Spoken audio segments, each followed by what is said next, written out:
Control 630, DCMM Teleradyo, patuloy na magbabalita at maglilingkod kasapi ng KBP, kapisanan ng mga broadcaster ng Pilipinas ang oras.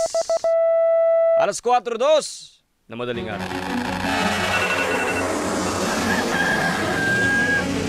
Ito ang umagang balitaang bubusugin ka sa impormasyong kapaki-pakinabang, makabuluhan at malaman. Radyo Patrol Balita Alas 4. Ang nangungunang newscast ihahatid ng malinaw, mabilis, rumarastyada, antemano. Kasama sina Radyo Patrol Steve Raz at Radyo Patrol Robert Mano. Radyo Patrol Balita Alas 4.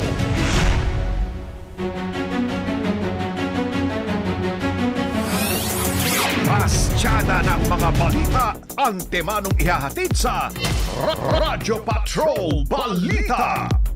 DZMM, numero 1 sa aksyon.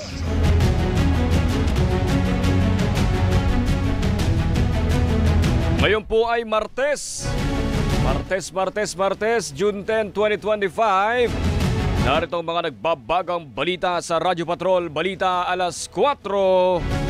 Senate President Francis Escudero nanumpa bilang presiding officer ng impeachment trial ni Vice President Sara Duterte, panukalang pabilisin ang paglilitis ng Vice Presidente inontra.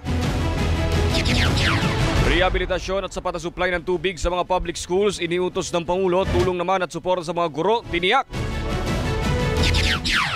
Ilan pang uri ng gamot na dagdag sa listahan ng mga exempted sa VAT, presyo naman ng langis muling magtataas. Investigasyon ng House Squad Committee sa illegal na droga at pogo tinapos na. Sa lalawigan, lalaki patay matapos barilin at inakalang baboy ramo na kaibigang nangangaso sa Leyte. At sa balita sports, People's Champ Manny Pacquiao formal nang iniluklok sa Boxing Hall of Fame. Maupay nga, magandang umaga, mayapaabak mga kapamilya. Kami po ang inyong mga kasama ngayong umaga. Ko po si Radyo Patrol Steve Raz. Ang ating pogi number 1 ay hahabol po maya-maya lamang si Kuyang Robert Mano. At para po sa ating benamanong balita, alamin po natin na magiging lagay ng panahon sa maghapon.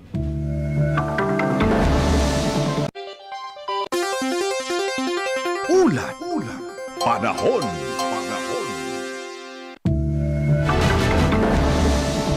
Makakaso po natin si Sir Obit Badrina, ang pag-asa weather forecaster. Good morning, Sir Obit.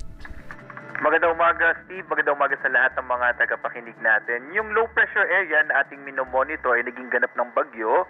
At ito ay nasa labas ng Philippine Area of Responsibility. Yung lang namataan itong tropical depression na nasa layong 535 kilometro kanluran ng Iba sa Zambales, Tagda, yung pinakamalakas na hangin na umabot ng 45 kilometers per hour malapit sa gitna at pagbugso na nasa 55 kilometers per hour. Kumikilos ito pahilagang patimog kanluran or southwestward sa bilis naman na 20 kilometers per hour.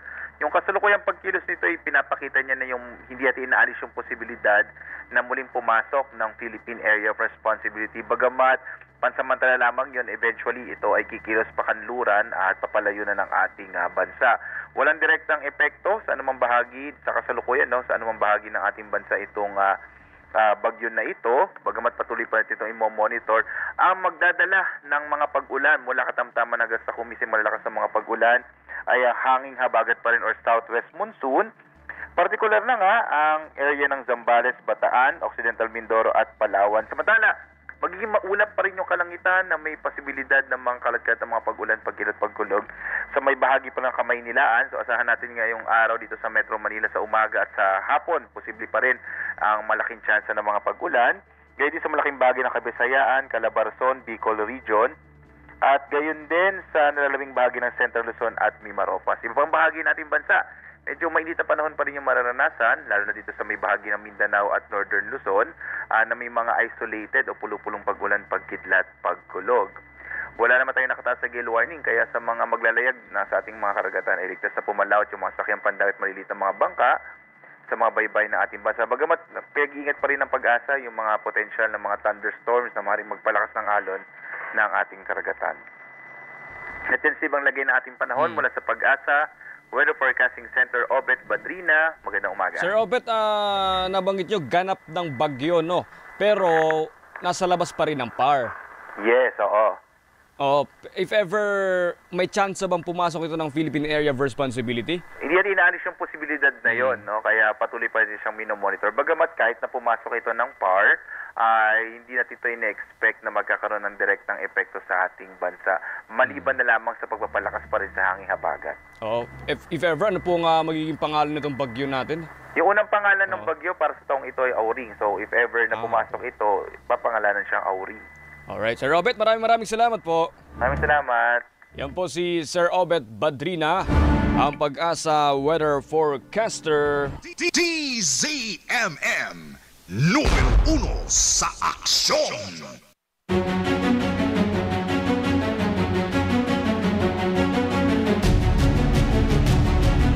Oras natin, alas 4:08 na madaling araw.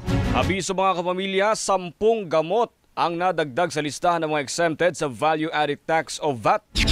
Base sa listahan nilabas ng Food and Drug Administration, VAT exempt ang ilang gamot para sa diabetes, cancer, hypertension, mataas na kolesterol at mental illness.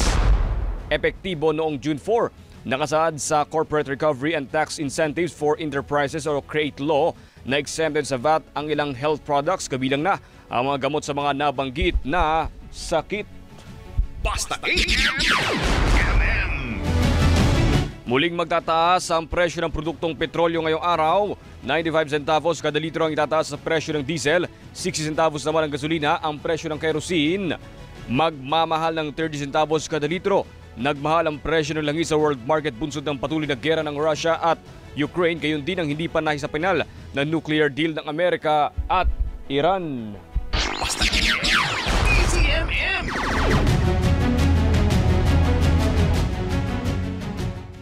Sa ibang balita naman, nanumpa na si Senate President Francis Escudero bilang presiding officer ng impeachment trial ni Vice President Sara Duterte. Inaprubahan ang motion ni Senador Joel Villanueva na manumpa si Escudero bilang presiding officer. Manunumpa naman mamayang alas 4 ng hapon ang mga senador bilang senator judges. Magkukonvene ang Senado bilang impeachment court bukas June 11.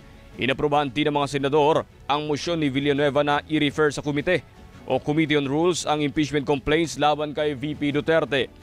Una nang tinangka ng minorya ng Senado na mag-convene ang mga senador bilang impeachment court at basahin ang 7 articles of impeachment laban sa Vice Presidente. Samantala, naghain ng resolusyon si Senator Robin Padilla para ibasura ang impeachment trial ng kaalyadong si Vice President Sara Duterte. Git ni Padilla, dapat ibasura ang articles of impeachment laban kay VP Duterte dahil hindi na ito ma-aksyonan ng Senado sa pagtatapos ng 19th Congress sa June 30. Una nang inamin ni Senator Ronald De La Rosa na galing sa kanyang opisina ang isa sa mga resolusyon para ibasura ang impeachment trial ni VP Duterte. Basta DZMM. Kinontra naman ng mga kongresistang nagsulong ng impeachment case at miyembro ng House Prosecutor Panel ang panukalan ni Senator Francis Tolentino na tapusin sa loob ng 19 na araw ang paglilitis ni Vice President Sara Duterte. Ipinanukalan ni Tolentino na mag-convene bukas ang impeachment court at maglabas ng hatol sa June 30. Sinabi ni House Prosecutor at One Rider Party List Representative Rog Gutierrez na hindi sapat ang inilaang panahon sa panukalan ni Tolentino para sa paglalatag ng mga ebidensya. Dadag pa ni Gutierrez, pwedeng tumawid sa 20th Congress ang impeachment trial ni Vice President Sara Duterte at hindi kailangan madaliin. Naniniwala rin ang dalawa sa mga nagsulong na impeachment complaint na sina Akbayan Party List Representative Percival Sindanya at Gabriela Party List Representative Arlene Brosas na hindi sapat ang 19 na araw para litisin ang Vice Presidente. Para sa dating Pangulo ng Integrated Bar of the Philippines na si Attorney Domingo Cayosa, may sapat na panahon ng Senado bilang impeachment court para sa paglilitis. Samantala, binatigos ni Lingayen Dagupan Archbishop Socrates Villegas ang patuloy na pagkaantala ng impeachment trial ni VP Duterte. Ayon sa Arsobispo, karapatan ng mga Pilipino na malaman ang katotohanan sa pamamagitan ng batas at mga ebidensya. Ang pagkaitan-an niya ang publiko na malaman ang katotohanan ay pagnanakaw na isang kasalanan. Basta Iniutos ni Pangulong Ferdinand Marcos Jr. ang rehabilitasyon ng mga public school, partikular na ang mga banyo sa mga pampublikong paaralan. Pinangunahan ng Pangulo at mga opisyal ng Department of Education ang Brigada Eskwela sa Bulacan. Sinabi ng Pangulo na ito'y para mapangalagaan ang kalusugan ng mga estudyante. Dagdag pa ng Pangulo na dapat nang palitan ng mga classroom na ipinatayo. Ilang dekada na ang nakalipas. Correct. Inatasan din ng Pangulo ang mga opisyal ng DepEd na alamin kung bakit walang supply ng tubig sa ilang eskwelahan. Abay, hindi lang po dyan sa may Bulacan walang supply ng tubig. Puntahan nyo yung ibang probinsya. Normal day, walang tubig. 27 milyong estudyante ang magbabalik eskwela sa magbubukas ng school year 2025 to 2026 sa Lunes, June 16. Magpapakalat ang Philippine National Police ng libu-libong pulis para magbigay ng seguridad sa pagbabalik ng klase.